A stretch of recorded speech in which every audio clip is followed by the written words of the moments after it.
ଆମର ସମ୍ବିଧାନର ନିୟମ ହିସାବରେ ଆମେ ଆମର ଅଧିକାର ପାଇଁ ଆନ୍ଦୋଳନ ତ ନିହାତି ଭାବରେ କରିପାରିବା, ଶାନ୍ତିପୂର୍ଣ୍ଣ ଧାରଣା ବସିପାରିବା, ଆନ୍ଦୋଳନ ମଧ୍ୟ କରିପାରିବା।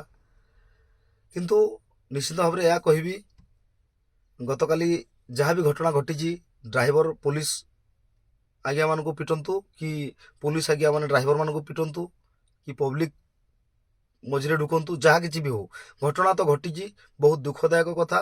ଏବଂ ତା ଭିତରେ କିଛି ଧନ ସମ୍ପତ୍ତିର ମଧ୍ୟ ଲୋକସାନ ନିହାତି ଭାବରେ ହେଇଛି। ତ ଏମିତି ହେବା କଥା ନୁହଁ। ନିଶ୍ଚିତ ଭାବରେ ମୁଁ ଏହା କହିବି, ଯେଉଁ ଭାଇମାନେ ଅନଲାଇନ୍ରେ କାର୍ଯ୍ୟରତ ବା ଅନଲାଇନ୍ରେ କାର୍ଯ୍ୟ କରୁଛନ୍ତି, ଗାଡ଼ି ଚଲାଉଛନ୍ତି, ଯେଉଁ ଭାଇମାନେ ବର୍ତ୍ତମାନ ଆନ୍ଦୋଳନର ଇଏରେ ଅଛନ୍ତି, କି ଭାଇମାନେ ଆନ୍ଦୋଳନ ଆମେ ନିହାତି ଭାବରେ କରିବା, ଆମ ଅଧିକାର ପାଇବା ପର୍ଯ୍ୟନ୍ତ କରିବା।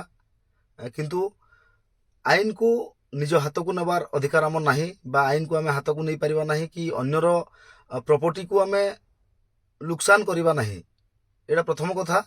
ତ ଯାହା କିଛି ବି ହେଇଛି, ଗତକାଲି ଦେଖାଯାଉଛି ବହୁତ କିଛି କ୍ଷୟକ୍ଷତି ମଧ୍ୟ ହେଇଛି ଏବଂ 400 ଅଟୋ ମଧ୍ୟ ଯେଉଁଟାକି ପୋଲିସ ଉଠେଇ ନେଇଛି। ଏ ସମସ୍ତ ଭିତରେ ଭୁଲଟା କାହାର? ଗୋଟେ ହାତରେ ତ ତାଳି ବାଜିବନି କୌଣସି ବି ହାଲତରେ। କାରଣ ଆମେ ଜାଣିଛେ ଡ୍ରାଇଭର ମାନେ ଗତ 17 ତାରିଖରୁ ସରକାରଙ୍କୁ ପୂର୍ବରୁ ତ ଲିଖିତ ଦେଇଥିଲେ ବା ବ୍ୟବସ୍ଥା ବି କରିଥିଲେ, ସରକାରଙ୍କୁ ଅବଗତ କରାଇଥିଲେ ଏ ବିଷୟରେ ବ୍ୟବସ୍ଥା କରିବା ପାଇଁ। ଯାହା କିଛି ବି ତାଙ୍କର ସମସ୍ୟା ରହିଲା, ସେ ସମସ୍ୟାକୁ ସମାଧାନ କରିବା ବଦଳରେ ଏଠି କ'ଣ ହେଇଛି ନା, ମାନେ ଲାଠିମାଡ଼ ମିଳିଛି ଡ୍ରାଇଭରଙ୍କୁ, କେଉଁଠି ପୋଲିସ ବି ଆହତ ହେଇଛନ୍ତି। ତ ଏଇଟା ଠିକ୍ କଥା ନୁହଁ, ନିହାତି ଭାବରେ ଦୁଃଖଦାୟକ ଘଟଣା। ଆଉ ଏମିତି ଘଟିବା କଥା ନୁହଁ ବି। ଆଉ ଯେଉଁମାନେ ଦୋଷୀ ଆକ୍ଚୁଆଲି, କାରଣ ଯେଉଁ କିଏ ଟେକା ପକାଉଛି ସିଏ ଡ୍ରାଇଭର କି ନୁହଁ, ମେମ୍ବର କି ନୁହଁ, ତାହା ତ ଜାଣିବା କଷ୍ଟକର। ତାହା ନିହାତି ତଦନ୍ତ ପରେ ହିଁ ଜଣାପଡ଼ିବ।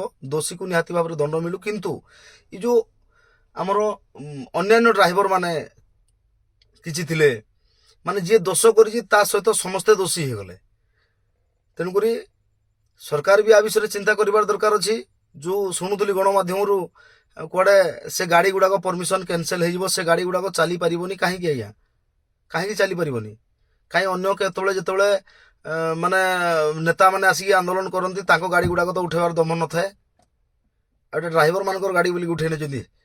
ଭାଇ ଅଟୋ ଡ୍ରାଇଭର ଭାଇମାନେ ବିଚାରେ ମାନେ ଅସୁବିଧାରେ ପଡ଼ିଲେ ବୋଲି ଆପଣଙ୍କ ପାଖକୁ ଆସିଲେ। ଆପଣଙ୍କ ପାଖକୁ ଆସିଲା ପରେ ଆପଣ ଶୁଣିଲେନି ବିଲକୁଲ। ଆଜି ସେମାନେ କାହିଁକି ଆସିଲେ ଲୟର ପିଏମଜି, କାହିଁକି ଅଟୋ ଜାମ୍ କଲେ ଆଣିକି, କାହିଁକି ତାଙ୍କର ଏଇ ଯେଉଁ ଝଗଡ଼ା ହେଇଥାନ୍ତା? ଏଥିପାଇଁ ଦାୟୀ କିଏ ଆଜ୍ଞା?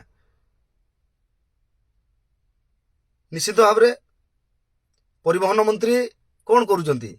ଯଦି ଡ୍ରାଇଭରଙ୍କର ସମସ୍ୟା, ପରିବହନ କ୍ଷେତ୍ରରେ କିଛି ସମସ୍ୟା ହେଉଛି, ଯଦି ମାନେ ସେ ତାକୁ ସମାଧାନ କରିବେ ନାହିଁ, ତାହେଲେ ଏମିତି ହବ ଆଜ୍ଞା? କାହିଁକି ହବନି? ଲୋକ ରାଜା ରାସ୍ତାକୁ ଓହ୍ଲେଇବେ ହିଁ ଓହ୍ଲେଇବେ। ମଜବୁର କରୁଛନ୍ତି ଆପଣମାନେ, ବୁଝୁନାହାନ୍ତି କୌଣସି କଥାକୁ।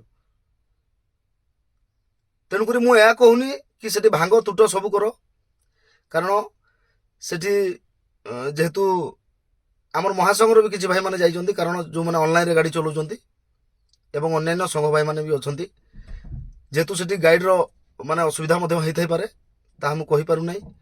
ଆଉ ସତରେ ଡ୍ରାଇଭର ଭାଇମାନେ ଟେକା ପଥର ମାରିଛନ୍ତି ନା ଅନ୍ୟ କିଏ ମାରିଛି, ତାହା ମଧ୍ୟ ପରବର୍ତ୍ତୀ ମୁହୂର୍ତ୍ତରେ ହିଁ ଜଣାପଡ଼ିବ। ବର୍ତ୍ତମାନ ଖାଲି ଆମେ କହିପାରିବା, କାରଣ ମୁଁ ଏଥିପାଇଁ କହୁଛି ଡ୍ରାଇଭର ହେଇଥାଇପାରନ୍ତି, ଅନ୍ୟ କିଏ ହେଇଥାଇପାରନ୍ତି। କାରଣ ଆନ୍ଦୋଳନ ଆମେ କରିଛୁ, କେମିତି କରାଯାଏ ଆନ୍ଦୋଳନକୁ ଭଣ୍ଡୁର କରିବା ପାଇଁ ତାହା ନିଶ୍ଚିତ ଭାବରେ ଆମେ ଜାଣିଛୁ। ତେଣୁକରି ଆନ୍ଦୋଳନକୁ ଭଣ୍ଡୁଲ କରିବା ପାଇଁ ଏ ଜିନିଷ କରାହେଇଛି ନା ସତରେ ଡ୍ରାଇଭର ମାନେ ଉତ୍ପାତ ହେଇଛନ୍ତି, ତାହା ତଦନ୍ତ ପରେ ହିଁ ପୋଲିସ ଜାଣିପାରିବ। ତେଣୁକରି ଏ ଜିନିଷ ସବୁ ଘଟିବାର ମୂଳ ହେଉଛି, ଯଦି ଆମେ ଖୋଜିବା, ଏଥିପାଇଁ କ'ଣ ସରକାର ଦାୟୀ ନୁହନ୍ତି କି? କାହିଁକି ତାଙ୍କ କଥା ଶୁଣାଗଲାନି? କାହିଁକି ସେମାନଙ୍କୁ ରାଜରାସ୍ତାକୁ ଓହ୍ଲେଇବାକୁ ପଡ଼ିଲା? ନିଶ୍ଚିତ ଭାବରେ ସରକାରଙ୍କ କୋଉଠି ନା କୋଉଠି ଯେଉଁ ସରକାର ମାନେ ଚୁପ୍ ରହୁଛନ୍ତି, ସରକାର ଦେଖା ଦେଉନାହାନ୍ତି, ଡ୍ରାଇଭରଙ୍କର ଦୁଃଖ ଶୁଣୁନାହାନ୍ତି, ଟ୍ରାନ୍ସପୋର୍ଟ ଡିପାର୍ଟମେଣ୍ଟରେ କୌଣସି ଅସୁବିଧା ହେଲେ ଶୁଣୁନାହାନ୍ତି। ଖାଲି ଅଫିସର ମାନଙ୍କର କଥା ଶୁଣିଲେ ତ ହବନି ନା ଆଜ୍ଞା। ଯିଏ ତଳ ସ୍ତରରେ ଆମେ କାମ କରୁଛୁ, ଆମ କଥା ବି ଶୁଣିବାକୁ ପଡ଼ିବ। ତେଣୁକରି ଏଠି ଯଦି ପରିବହନ ମନ୍ତ୍ରୀ ଶୁଣିବେନି ତ କୁହାଯିବ କାହାକୁ? ଲୋକ କରିବେ କ'ଣ ଆଜ୍ଞା? ଇଏ ତ ଏଇଟା ଆରମ୍ଭ ମାତ୍ର, ଆହୁରି ହାହାକାର ହବ, ଆହୁରି ଆସିବେ ଆଜ୍ଞା। ଯଦି ଦାୟିତ୍ୱ ନେଇକି ଦାୟିତ୍ୱ ନ ତୁଲେଇବେ, ତାଙ୍କ କଥା ଶୁଣିବେନି, ଗୁହାରି ଶୁଣିବେନି, ତାହେଲେ କ'ଣ କରିବେ ଲୋକ? ପବ୍ଲିକ ଆସିକି ରାସ୍ତାରେ ଆନ୍ଦୋଳନ କରନ୍ତି, ଆଉ ଡ୍ରାଇଭର ମାନେ କ'ଣ ଜଙ୍ଗଲକୁ ଯାଇକି ଆନ୍ଦୋଳନ କରିବେ କି? ଡ୍ରାଇଭର ମାନେ ବି ଗାଡ଼ି ରଖିକି ଆନ୍ଦୋଳନ କଲେ। ତ ଏଠି ପୁରା ତାନାଶାହୀ ହେ। ଆମେ ଦେଖିଥିଲୁ କିଛି ଦିନ ତଳେ ଯନ୍ତର ମନ୍ତରରେ ବି ବହୁତ ମାନେ ମାରପିଟ ହେଇଥିଲା। ଏବେ ଓଡ଼ିଶାରେ ବି ଆମେ ପ୍ରଥମ ଥର ପାଇଁ ଦେଖିଲୁ ଯେ ଡ୍ରାଇଭର ମାନଙ୍କୁ ଭାଇମାନଙ୍କୁ ବି ଘୋଡ଼େଇବାର ଗୋଟେ ମାନେ ବ୍ୟବସ୍ଥା କଲେ। ତେଣୁକରି ଆକୁ ଆମେ ନିନ୍ଦା କରୁଛୁ। ଆଉ ଡ୍ରାଇଭର କିଏ ରାଜନୀତି କରିବା ପାଇଁ ସେଠିକି ଯାଇନଥିଲେ। ଡ୍ରାଇଭର ନିଜର ଅଧିକାର ପାଇଁ, ନିଜର ପେଟ ଚାଖଣ୍ଡକ ପାଇଁ ସେଠିକି ଯାଇଥିଲେ। ତାଙ୍କୁ ବୁଝି ସୁଝିକି ଓଡ଼ିଶାରେ ଯେତେ କମ୍ପାନୀ ଚାଲିଛି କ'ଣ ସରକାରଙ୍କ ବିନା ପରମିଶନରେ ଚାଲିଛି କି? ଓଡ଼ିଶାରେ ପୁରା ପତ୍ରଟିଏ ହଲିବନି ସରକାର ନ ଚାହିଁଲେ।